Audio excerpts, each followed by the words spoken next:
미분 방정식이나 공학수학 조교를 하다 보면 학생들이 이제 많이 헷갈려하는 파트가 있는데 궁금해하는 학생들이 있을까봐 영상으로 만들어 보려고 합니다. 저희가 ODE를 보다 보면 특성다항식이나 아니면 지수방정식이 중근을 가지는 경우가 있는데 이때는 보통 알고 있는 펀더멘탈 솔루션들이랑 생긴 게 조금 다른 녀석들이 펀더멘탈 솔루션으로 들어가 있는 경우가 있어요. 예를 들면 두 가지 케이스가 있는데요. 하나는 상수 개수를 갖는 2차 선형 ODE. 예를 들면 이런 꼴이죠.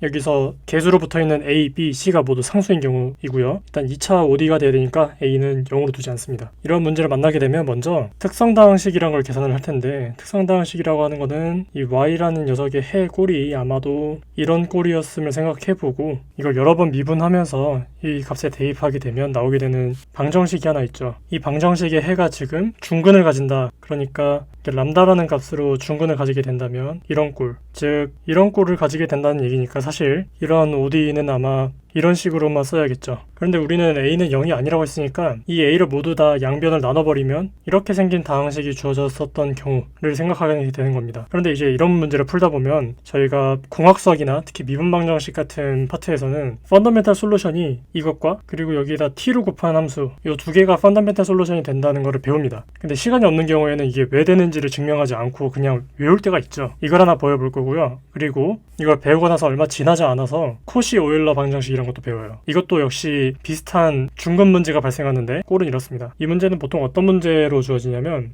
제가 문제를 쉽게 파악하기 위해서 지금 2차만 가정했지만 사실은 차수가 좀 더 큰 것도 가능합니다. 여기에서 특징이 뭐냐면은 미분이 두 번 되어 있는 텀에 있는 개수는 이것의 개수가 n 플러스 2차나 되고요. 한 번 미분되어 있는 것은 n 플러스 1차 그리고 미분이 없는 텀은 더하기가 0이죠. 그래서 개수가 미분되어 있는 만큼 차수로서 보상을 해주는 꼴을 가지고 있습니다. 그래서 이런 문제를 봤을 때 보통 우리는 해의 꼴이 이렇게 역함수 꼴로 주어졌다라고 생각을 해요. 왜냐하면 이런 것들을 한번 미분하게 되면 차수가 하나씩 떨어지는데 위 방정식에 의해서 떨어진 만큼 어차피 개수에서 보상이 될 거니까요. 그래서 이런 꼴로 계산을 하게 되는데 여기에서 해가 하나만 있진 않을 테니까 또 다른 해를 보통 이렇게 두겠죠. 네, 그래서 보통 R1, R2를 찾기 위해서 이렇게 해가 주어졌을 때 만족해야 되는 방정식을 찾습니다. 그런데 이거는 이제 차수랑 관련되는 거다 보니까 그 차수로서 만들어낸 지수 방정식을 만들어내는데 예를 들면 이런 거죠. n승만큼 곱해져 있는 것들은 사실 별로 의미가 없으니까 먼저 첫 번째로 이렇게 리듀스를 시켜도 됩니다. 그 다음에 이렇게 t의 R승꼴의 값을 생각하게 되면 얘로서 만들어지는 첫 번째 도함수가 이렇게 생긴 거 그리고 두 번 미분하게 되면 R에 R 빼기 1이 곱해지겠죠. 이 세 개를 위식에다 대입하게 되면 첫 번째 항에 있는 t의 제곱만큼이 보상이 되어서 t만 따로 놓고 보면 R승이 될 거고요. 두 번째 항도 마찬가지죠. 그리고 세 번째 항은 이렇게 딱 끝납니다. 그러니까 이제 t의 R승은 이제 아무 상관이 없겠죠. 공통된 부분이니까 제거를 해주고요. 남는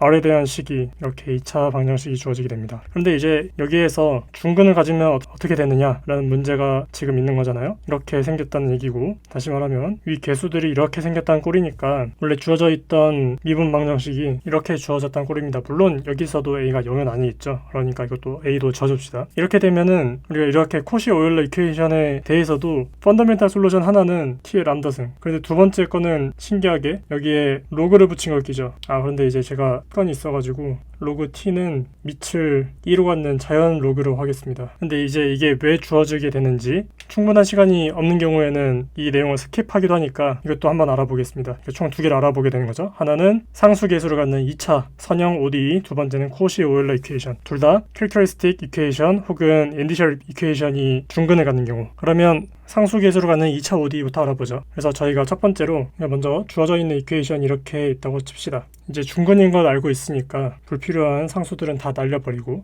이렇게 쓰는 겁니다. 근데 이렇게 되면은 여기 있는 가운데 항을 둘로 쪼개가지고 이렇게 쓸 수 있고요. 이 세 번째, 네 번째 있는 항을 마이너스 람다로 묶어주게 되면 이렇게 생긴 꼴이 나타나겠죠. 근데 여기서 관찰을 해보면 좋을 게 여기 람다로 묶여있는 여기 항을 통째로 t에 대해서 미분을 하게 되면 이게 나옵니다. 그래서 얘도 다시 쓰면 요런 꼴이란 걸 알 수 있습니다. 여기서 딱 보면 first order ODE를 이용할 수도 있지 않을까 이런 생각이 들겠죠. 그래서 제가 드는 생각이 뭐냐면 여기다가 양변에다가 e to the minus lambda t를 곱하자 입니다. 네, 그렇게 되면 일단 이렇게 써질 건데 여기 앞에 붙어있는 항이 이제는 이렇게 되겠죠. 제가 지금 integrating factor를 앞에다 곱해준 거랑 똑같아요. 그런 말인즉 요거 곱하기 요거를 한 다음에 t로 미분하게 되면 요런 꼴이 될 거란 걸 예측할 수 있죠. 그러니까 이제 이 두 함수의 곱에 대한 곱의 미분법을 써서 하나는 여기에 대해서 미분을 해서 여기로 올려주고 또 하나는 여기에 미분을 하고 여기 올려주는 그런 꼴이었던 거죠. 근데 여기서 한 번 더 관찰해 봅시다. 사실 이거를 여기 안에다가 각각 곱해주고 나면은 또 익숙한 꼴이 나와요. 방금 전에 봤던 꼴이 또 나왔죠. 여기 있는 것이 e to the 마이너스 람다 t의 미분값이고요. 그래서 y인데 y를 그냥 미분하면 여기 될 거고. 그래서 결국 얘도 아까 봤던 꼴의 반복입니다. 이렇게 생긴 것을 미분한 것을 또 미분한 게 0이 된다. 이렇게 되는 거겠죠. 두 번 미분해서 0이 되는 함수는 리니어 펑션이죠. e to the 마이너스 람다 t y는 이렇게 생긴 리니어 펑션을 솔루션으로 갖겠죠. 그렇게 되면 우리가 이제 펀더멘탈 솔루션이 원래 알고 있었던 e to the 람다 t와 t 곱하기 e to the 람다 t가 된다는 걸 알 수 있습니다.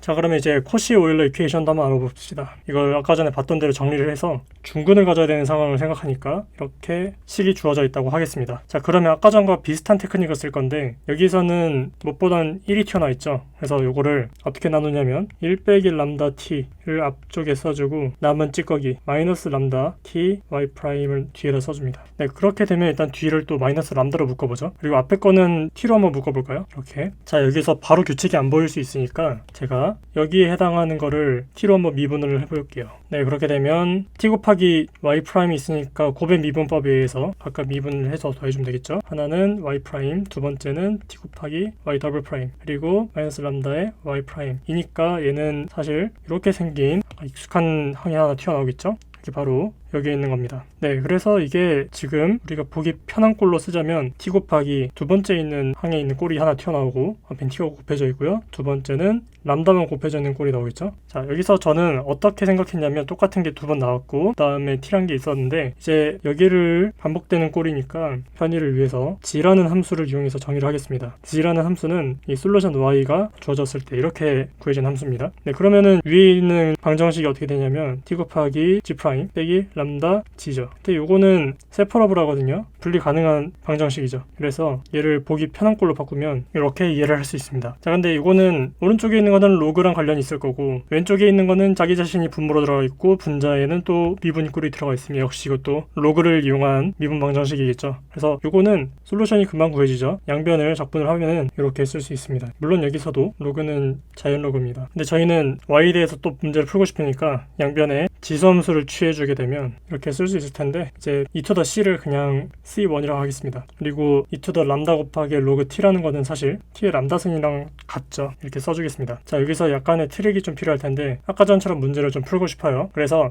t도 좀 거슬리고 마이너스 람다라는 것도 좀 거슬리니까 여기서 좋은 방법은 인티그레이팅 팩터를 잘 곱해가지고 원하는 꼴로 만들어주는 건데 전 여기서 미분을 한번 해가지고 마이너스 람다가 튀어나오도록 하고 싶으니까 미분이 안 된 꼴에서는 뭐가 나와야 되냐면은 t의 마이너스 람다가 붙어있는 게 맞겠죠? 여기서는 미분은 뭐 들어갔으니까 마이너스 람다 빼기 1승 같은 게 필요할 테니까 인티그레이팅 팩터는 당연히 이렇게 생긴 함수를 양변에 곱해주면 되겠죠. t의 마이너스 람다 빼기 1승. 네, 그렇게 되면 이렇게 쓸 수 있을 겁니다. 아까 말씀드렸다시피 여기 있는 항들은 t의 마이너스 람다 곱하기 y 라는 것을 t로 미분을 하게 되면 얻어지는 거죠. 그리고 오른쪽에 있는 거는 c1 곱하기 t분의 1 로그를 미분한 게 되겠죠. 그래서 이것에 대한 솔루션은 역시 이렇게 될 거고 양변에 다시 이제 t의 람다승을 양변에 곱해주게 되면 이렇게 구해지게 됩니다. 그러니까 우리가 원하던 대로 펀더멘탈 솔루션이라고 하면은 t의 람다 하나랑 t의 람다 곱하기 로그 t 이 두 개가 각각 펀더멘탈 솔루션이 되겠죠.